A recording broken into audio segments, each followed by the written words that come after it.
Secretaría de Educación Pública, Gobierno de la República.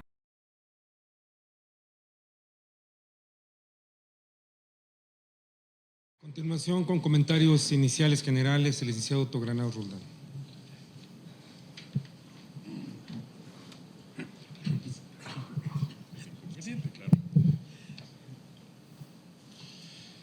Bueno, muy buenas tardes a todas y todos ustedes. En primer lugar, quisiera saludar a la doctora Silvia Schmelkes y a las consejeras Tere Bracho, Margarita Zorrilla y Gilberto Guevara Niebla, y por supuesto Eduardo Bakov.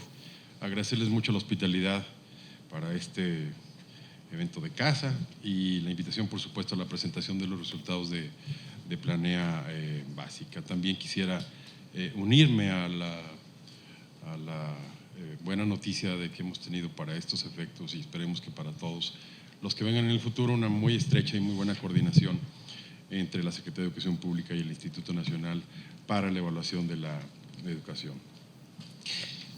Como hemos visto aquí, es una presentación sin duda alguna tremendamente interesante desde muy distintos puntos de vista, y yo quisiera concentrarme en hacer 5 o 6 comentarios en torno a ella. Después mis colegas Javier Treviño y Ana María Cebes harán lo propio de manera quizá más específica, abordando algunos aspectos más técnicos de la presentación que Eduardo ha concluido recién ahora. Pero me gustaría empezar por hacer una primera consideración, una primera reflexión. Desde luego, Planea para nosotros es muy relevante, arroja información muy interesante, arroja retos de investigación académica tremendamente inéditos en algunos casos, como lo vimos en la parte final de la presentación, de tal manera que es un instrumento muy útil para el diseño de la política pública, para su ejecución.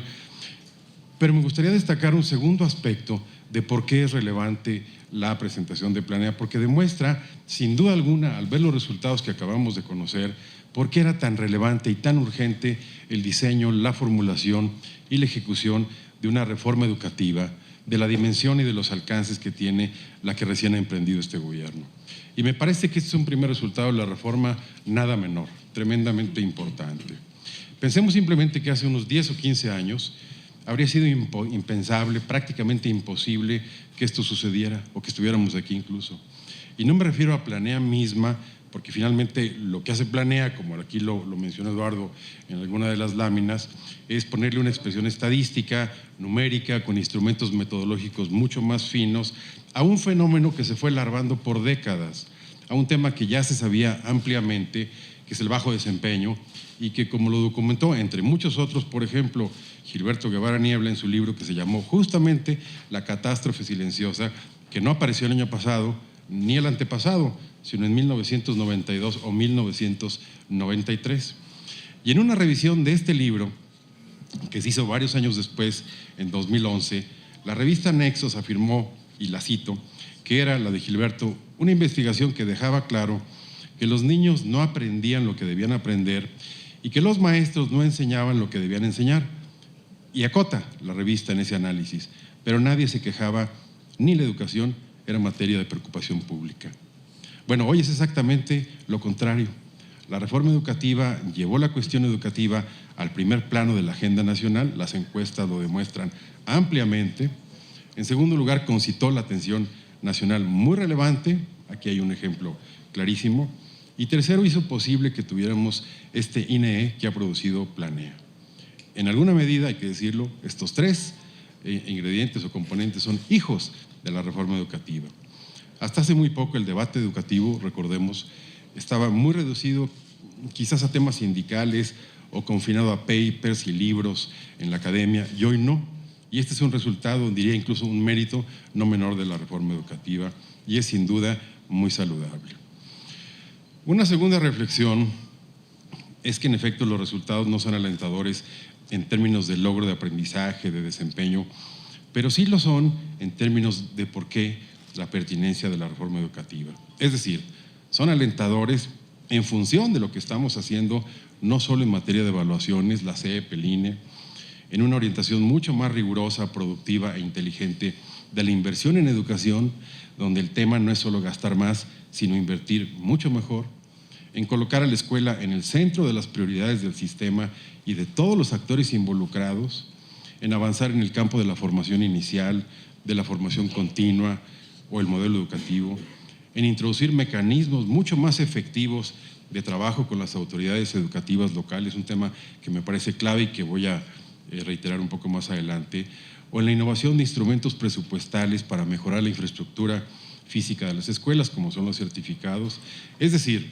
en darle densidad y contenido justamente a las 7 prioridades estratégicas en que se expresa la reforma educativa y en las que ha insistido reiteradamente el secretario Nuño. Algunos datos duros nos lo muestran con toda claridad el avance o el progreso de esta reforma educativa. Y solo menciono 3 o 4 para dimensionarlos.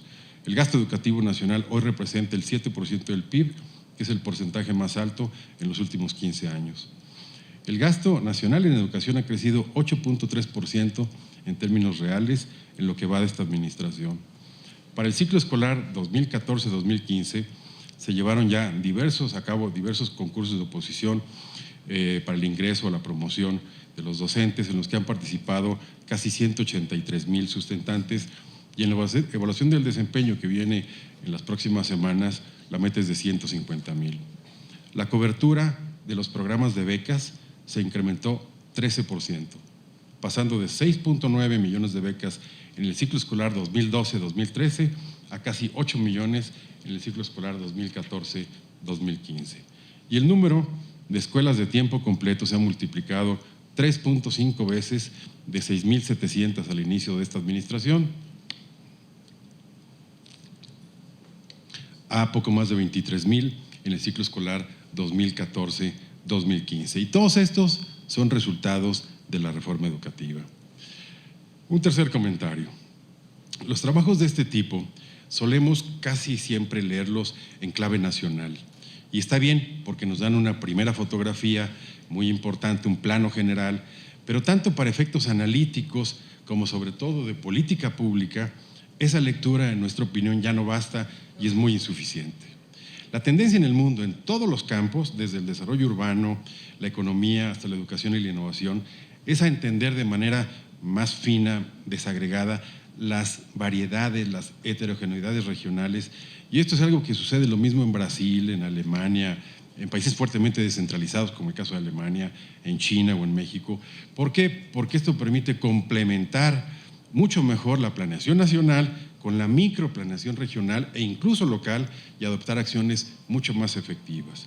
Y esto es cada vez más acentuado en México, como se observa en la gran variedad de reportes que existen sobre competitividad económica, sobre transparencia, sobre negocios, sobre pobreza e incluso sobre bienestar subjetivo, como lo publicó el INEGI hace apenas 2 o 3 semanas. Es decir, al final del día, el análisis nacional nos da un primer plano, como digo, pero la desagregación estado por estado, que es uno de los componentes más interesantes de Planea, nos permite efectivamente asumir una vieja realidad de que México al final del día son muchos Méxicos. Entonces, es indispensable en el futuro identificar por qué a unos estados les va mejor que a otros, qué otras políticas extraescolares están adoptando que crean ecosistemas positivos en materia de empleo, de servicios, de urbanización, de seguridad y de buenos gobiernos locales, de suerte que permite establecer correlaciones más fuertes entre distintas variables y que éstas incidan en el desempeño escolar. Cuando uno se fija de manera desagregada en casos como por ejemplo Querétaro u otros, y uno ve los otros reportes que se publican, entonces uno comprende mucho mejor lo que al final del día, que es el tema que nos importa a nosotros, tiene que ver con el producto, con el desempeño, con los logros de aprendizajes. Un cuarto comentario que me gustaría subrayar, y que es una de las partes más interesantes también, u otra de las más interesantes en esta prueba, es la evaluación de las habilidades para la convivencia escolar, porque es un tema muy sugerente y puede en efecto ser un campo muy novedoso para el INEE o incluso para la propia Autoridad Educativa Federal, pero en realidad no lo es para las ciencias sociales.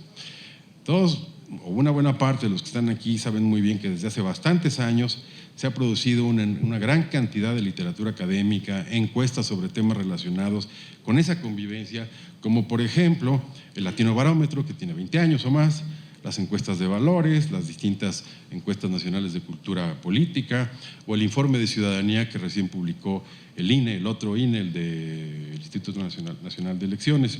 Y todos nos indican lo mismo: baja confianza interpersonal, ciudadanía de baja intensidad, como decía O'Donnell, desafección por lo público o socialización muy débil, etcétera, etcétera. Y lo mismo pasa con los temas afectivos, como lo muestran los trabajos de Richard Layard, de Bruno Frey, de Derek Bock, el expresidente de Harvard, o en el muy reciente índice de bienestar subjetivo del INEGI. Entonces habría que intentar una comprensión más sofisticada del fenómeno, porque las habilidades, las capacidades para la convivencia o la creación de buenos ambientes escolares no se dan en el vacío. Están fuertemente relacionados con otros ambientes de tipo cívico, social, incluso psicológico, y si no los comprendemos correctamente estos, pues tampoco podremos comprender correctamente los del centro escolar. Finalmente, para no cansarlos, quisiera decir que para la Secretaría de Educación Pública nos parece que estos resultados confirman ciertamente los porqués de la reforma educativa. Son un poderoso estímulo para avanzar de manera más firme, muy consistente, muy categórica en su instrumentación y para lograr cambios positivos reales, sabiendo, como lo decía una de las últimas láminas, que como lo prueban muchas experiencias internacionales.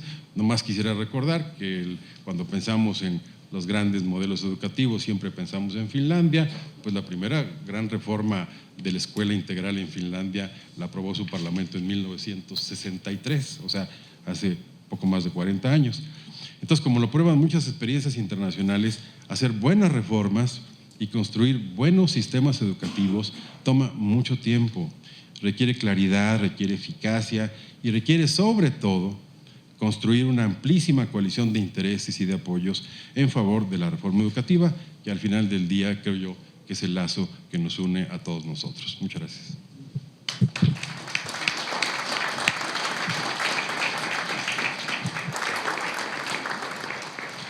Subsecretario Treviño, por favor.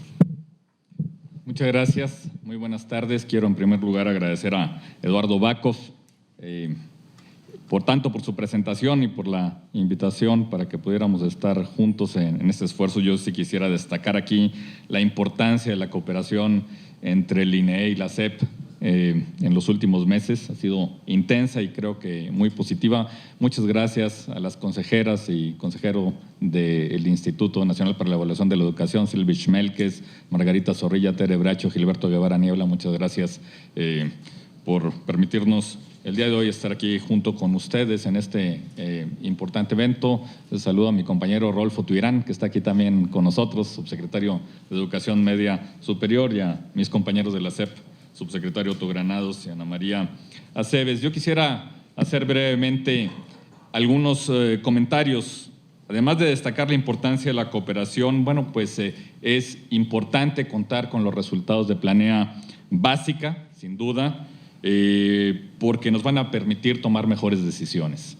Y de eso se trata justamente el ejercicio de la evaluación, contar con la transparencia absoluta al tener estos resultados de la evaluación y de los dos ejercicios, tanto del INEE como de la SEP, tenerlos a la disposición de todos los analistas, investigadores y el público en general, y de las autoridades, obviamente, de los educativas de los estados y la Autoridad Educativa Federal, pues nos va a permitir tomar mejores decisiones. Número dos, los resultados que hemos visto hoy, pues nos demuestran claramente de la relevancia, de la importancia y de la necesidad de implementar rápidamente la reforma educativa del 2013. Hemos detectado a lo largo de nuestros recorridos por el país, pues que hay un gran consenso nacional a favor de la plena y rápida implementación de la reforma educativa. Y cuando el consejero Bakov hablaba de la evaluación y de los actores del sistema educativo nacional, pues al final de cuentas tenemos que destacar que esto es responsabilidad de todos. Y como lo menciona muy bien el artículo 10 de la Ley General de Educación, pues nada más para recordarlo, constituyen el sistema educativo nacional los educandos, los educadores, los padres de familia, las autoridades educativas, el servicio profesional docente, los planes, programas, métodos y materiales educativos, las instituciones educativas del Estado y de sus organismos descentralizados, las instituciones de los particulares con autorización o con reconocimiento de validez oficial de estudio, las instituciones de educación superior a las que la ley otorga autonomía, la evaluación educativa, el sistema de información y gestión educativa y la infraestructura educativa. Así es de que, como pueden ver, todos tenemos mucho que ver en la tarea que viene por delante para una plena implementación de la reforma educativa. Y en tercer lugar, sí quisiera comentar sobre la relevancia de la estrategia. Una vez que tenemos estos resultados y que estamos trabajando como equipo, todos quienes integramos el sistema educativo nacional, lo que es importante ahora es concentrarnos en 3 elementos fundamentales. 1, enfoque.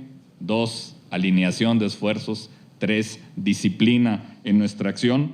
Y justo es por eso que el secretario de Educación Pública, Aurelio Nuño, ha planteado y se ha aprobado con la Conferencia Nacional de Gobernadores el poder trabajar en 5 regiones educativas en el país. Ya el inicio de nuestro mecanismo regional tuvo lugar el pasado miércoles en Campeche con la región sur-sureste. El lunes estaremos con la región del centro y así estaremos llevando a cabo reuniones con las autoridades educativas de los estados y con los gobernadores.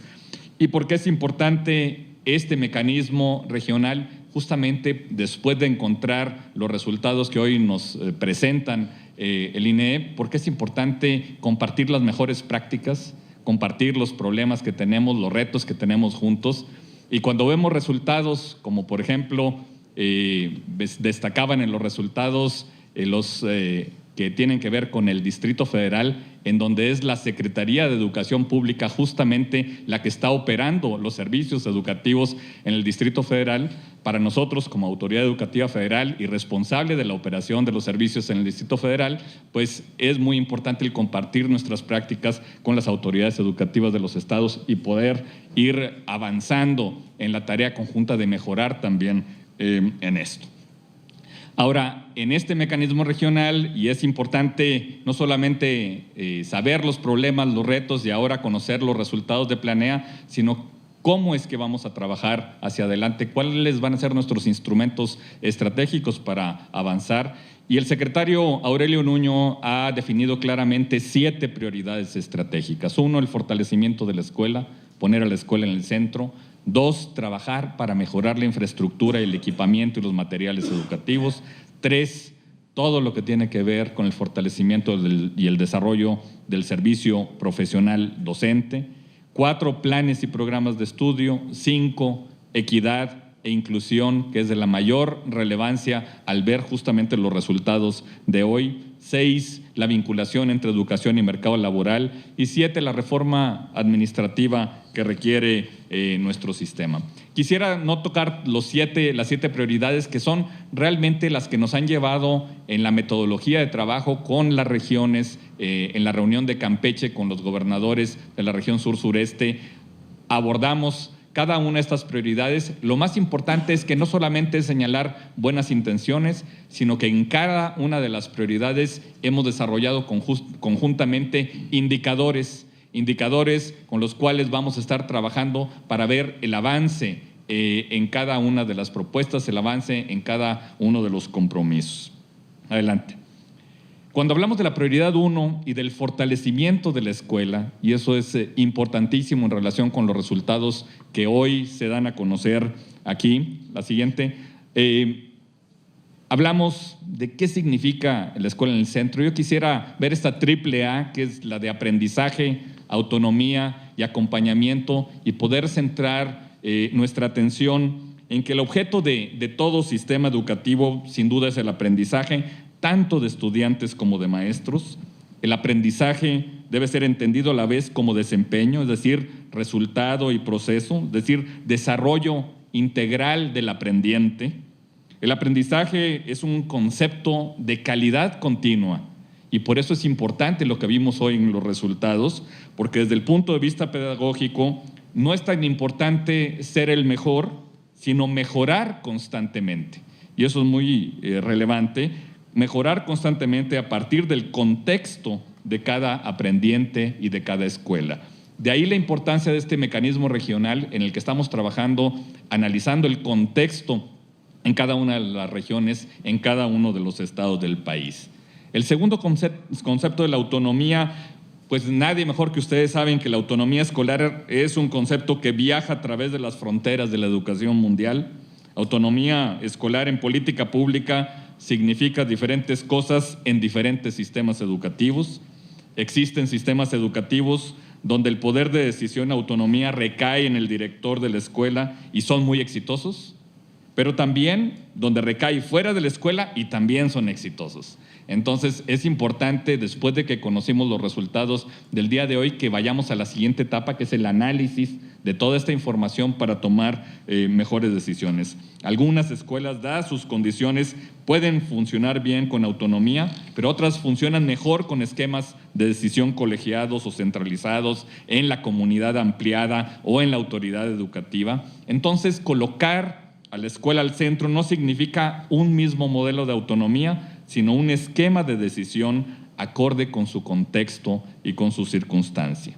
Y en el caso del acompañamiento de la tercera A, este es un concepto que complementa la estrategia de autonomía y algunas escuelas podrían funcionar mejor con esquemas de acompañamiento, de apoyo, de asesoría, organizada a través de las autoridades educativas locales y con esquemas de apoyo a nivel nacional que potencien las capacidades locales para acompañar a los directivos de las escuelas por razones de tamaño, de ubicación, de resultados educativos o nivel socioeconómico, aquellos que requieran mayor apoyo, y con la información que vamos a tener para cada escuela vamos a poder ir avanzando en esa tarea. Lo importante es que con la información que nos da Planea Básica vamos a poder ser mucho más estratégicos y vamos a poder ir avanzando tanto en los temas del aprendizaje, de la autonomía y del acompañamiento. La siguiente.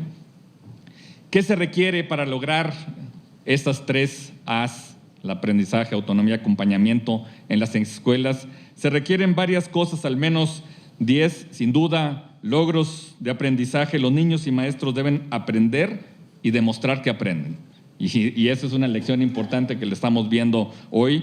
Las escuelas deben ser ambientes poderosos de aprendizaje, cordiales, amigables, abiertos, y al mismo tiempo deben tener un objetivo claro de aprendizaje. Y dada la diversidad cultural del país, y lo vimos en los resultados que nos presentó Eduardo Bakov, y las enormes diferencias contextuales y de cada región del país y de cada escuela, sería irresponsable establecer un mismo objetivo de aprendizaje para todas las escuelas, maestros y estudiantes del país. Lo importante es concientizar sobre la importancia de metas claras de aprendizaje y mejora continua. En este sentido, lo relevante en la medición y presentación de resultados no es que tan bien o tan mal se ubique una región o una escuela en comparación con otra u otras, sino que tanto avanza en sus propias metas de aprendizaje. Y hacia allá es donde tenemos que ir nosotros también avanzando. Además, debemos promover un concepto holístico de aprendizaje donde los resultados de pruebas estandarizadas son un elemento importante, pero no el único elemento a considerar. Las metas de aprendizaje deben establecerse región por región, escuela por escuela, de acuerdo con sus circunstancias y en consenso con las autoridades de los estados. En cuanto a la normalidad y calidad del servicio educativo, pues las escuelas para funcionar deben tener condiciones básicas mínimas de funcionamiento. Y hemos trabajado en los últimos años en tener las 8 requisitos fundamentales de la normalidad básica en las escuelas y que vamos avanzando. Tienen que tener una planta docente completa e idónea y servicios básicos funcionando, y dentro de estas condiciones mínimas están incluidos el esfuerzo de calidad. Los docentes no solo deben asistir a la escuela, sino entregar un servicio de calidad, y tenemos que avanzar en esa dirección. En cuanto a la administración, gobernanza y flexibilidad de la gestión, pues las escuelas deben dedicar más tiempo a la pedagogía que a la administración. Y eso es algo que debemos ir avanzando, y en nuestras conversaciones con directores y supervisores es importante que todo el tiempo en el aula tampoco significa pedagogía. Por tanto, debemos encontrar las fórmulas para que parte del tiempo del colectivo escolar se dedique a la administración pedagógica, a la planeación, al trabajo en equipo, a la capacitación, a la atención a los alumnos, y los directores puedan ser ayudados, sobre todo que se les facilitemos su tarea en la administración eficiente de todos los recursos de la escuela, y el aparato de supervisión escolar pues debe propiciar y apoyar para que el director avance en los procesos administrativos.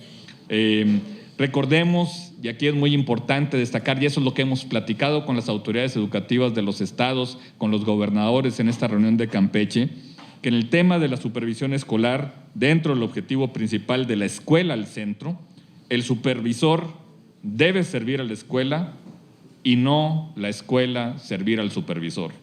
El supervisor es aliado y corresponsable de la escuela, su autoridad debe expresarse en liderazgo y no en el dictado de órdenes. Y el poner a la escuela en el centro es todo un cambio de cultura y en eso vamos avanzando. Avanzaremos en otros temas, para no alargarme mucho más, en los temas de la flexibilidad pedagógica, de la conectividad y la tecnología educativa. Sin duda la conectividad pues, no es un tema exclusivo de las escuelas, es un tema de la era del conocimiento y en especial es crucial para las organizaciones que aprenden, organizaciones de aprendizaje, y nuestro objetivo es que todas las escuelas del país tengan conectividad suficiente y de calidad para navegar en las carreteras de la información y poder analizar mejor nuestra estrategia en materia de tecnología. También en el ordenamiento y priorización de programas, tanto escolares como extraescolares, para no sobrecargar a los mismos directores, al mismo colectivo docente, y seamos mucho más racionales en esto. Y la aplicación gradual y contextual de la autonomía escolar y el apoyo comunitario. Debemos avanzar también al poner a la escuela y a su entorno en el centro de una nueva política de organización comunitaria, de deliberación pública, para que se pueda mejorar mucho de lo que incide en la calidad de la educación. Adelante. En la prioridad 2 de la infraestructura, el equipamiento y materiales educativos, solamente destacar, lo comentó el subsecretario Otto Granados, pero programas como el que se inició hace unas semanas ya con la firma del convenio entre todos los gobernadores de los estados y el Ejecutivo Federal, lanzado por el presidente Enrique Peña Nieto, el programa de Escuelas al 100 y los certificados de infraestructura educativa nacional, realmente es un trabajo muy importante para mejorar, para rehabilitar la infraestructura. Veíamos ahora en Campeche, con los 8 estados, que alrededor de 15,000 millones de pesos iban a dedicar a mejorar la infraestructura de esa región, de estos 50,000 millones de pesos en los próximos 3 años adicionales. Es de que vamos a trabajar justamente en donde más se requiere, en donde más lo requieren las escuelas del país. La siguiente. Adelante. En el caso de la prioridad 3, y eso lo ha mencionado tanto el secretario como el subsecretario Granados, sin duda no hay mayor prioridad para ir avanzando en nuestros temas del aprendizaje que el fortalecimiento de nuestro servicio profesional docente. Y en las próximas semanas seremos testigos, obviamente después de este proceso muy intenso en todos los estados del país, de la inscripción del registro de los docentes para esta evaluación del desempeño. Es un paso más en el proceso que hemos ya llevado a cabo en los últimos años en materia de evaluación, tanto para el ingreso, tanto para la promoción a puestos de dirección, de asesoría técnica, pedagógica y de supervisión, y ahora en la evaluación del desempeño. Pero cada vez notamos en nuestros viajes, en nuestra presencia en los diferentes estados del país, el optimismo que hay de maestras y maestros de seguir trabajando en la transformación de este servicio profesional docente que tiene como base el mérito y el conocimiento para poder ir avanzando. Adelante. Adelante. Y en la cuarta prioridad, en lo que tiene que ver con la revisión de los planes y programas de estudio que de manera importante tienen un impacto en el aprendizaje y en el desempeño. Adelante. Es importante, y aquí de nuevo recordar en nuestra visión estratégica, que por mandato constitucional pues el Estado debe garantizar la calidad de la educación pública de manera que se garantice el máximo logro de aprendizaje de los educandos en 4 pilares fundamentales: en la organización escolar e infraestructura, poniendo la escuela al centro; en el gran sistema nacional de evaluación que se ha estado construyendo y que ustedes son uno de los jugadores más importantes; en la idoneidad de los docentes y directivos y la manera como vamos avanzando en el fortalecimiento del servicio profesional docente y obviamente en los materiales y métodos educativos, en donde es uno de los pilares en el que tenemos que avanzar todavía más rápido. Gracias. Adelante.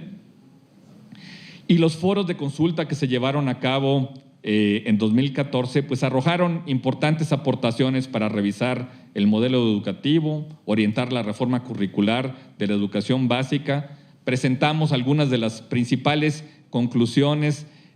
Fue un ejercicio muy importante en 18 foros regionales, 3 nacionales, en el cual participaron muchos expertos y en donde tenemos que utilizar toda esa información para mejorar justamente en el reto que tenemos hoy hacia adelante. La siguiente, por favor. Así es de que lo que haremos fue definir una ruta de trabajo para la actualización del plan y de los programas de educación básica, en donde la instrucción del secretario Nuño ha sido el de organizar grupos de expertos, definir las grandes metas nacionales de aprendizaje, elaborar los documentos con el esquema para el diseño y desarrollo del currículo, organización de foros de consulta temáticos estatales, pero ya con documentos muy precisos, muy concretos, en lo que no vayamos a una discusión abierta, sino ya sobre la propuesta concreta que vamos a llevar a cabo en el primer semestre del próximo año y que podamos elaborar los documentos finales con nuevos planes y programas. La siguiente. Eso significa que una vez que tengamos ese documento, habrá que proceder a la elaboración de materiales, de libros de texto y dedicar suficiente tiempo a la actualización y capacitación de supervisores, directores y docentes para ser exitosos en la aplicación. No es un tema de que vayamos deprisa, pero sí tenemos que hacerlo de una manera muy sólida, muy consciente y con todo el trabajo importante para la actualización, capacitación de supervisores, directores y docentes. Adelante. Sin duda, los resultados que hoy nos presenta Eduardo Bakov nos ponen el reto enorme que tenemos en el país y justamente por eso definió el secretario Aurelio Nuño esta gran prioridad que es la equidad y la inclusión. Esta mañana inauguré un foro en la Secretaría de Educación Pública, justamente un encuentro nacional sobre inclusión educativa y éxito escolar, en donde las diferentes instituciones estamos trabajando en torno a esta prioridad fundamental. No se trata solamente del tema de cobertura, no se trata solamente del tema de calidad, no puede haber cobertura y calidad si no llevamos el paso adelante que es la equidad, la inclusión. Tenemos que trabajar en nuestro sistema educativo nacional en esa tarea y lo vamos a estar llevando a cabo. Adelante. La sexta prioridad, en donde tanto subsecretario Tuirán como el subsecretario Jara, en tema de educación media superior y superior, están trabajando más intensamente para vincularnos con el sector productivo, de tal manera que nuestros jóvenes puedan tener mejores oportunidades de empleo.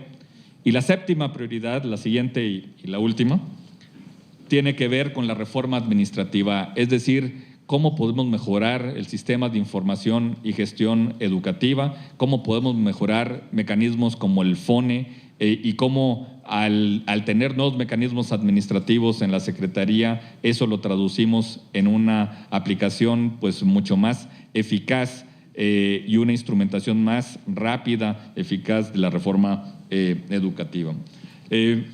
Como comentario final es que los resultados que vimos el día de hoy, además de que nos dan elementos para seguir avanzando en esta tarea de implementar la reforma educativa, nos lleva sí a fomentar, a trabajar rápidamente en el cambio, pero hacerlo con prudencia, sin duda, hacerlo con estrategia, siguiendo las prioridades, siguiendo el trabajo y las prioridades y las necesidades de las regiones, sin duda hacerlo con eficacia, hacerlo con eficiencia, con toda transparencia y sin duda con un gran sentido de responsabilidad. Muchas gracias. Secretaría de Educación Pública, Gobierno de la República.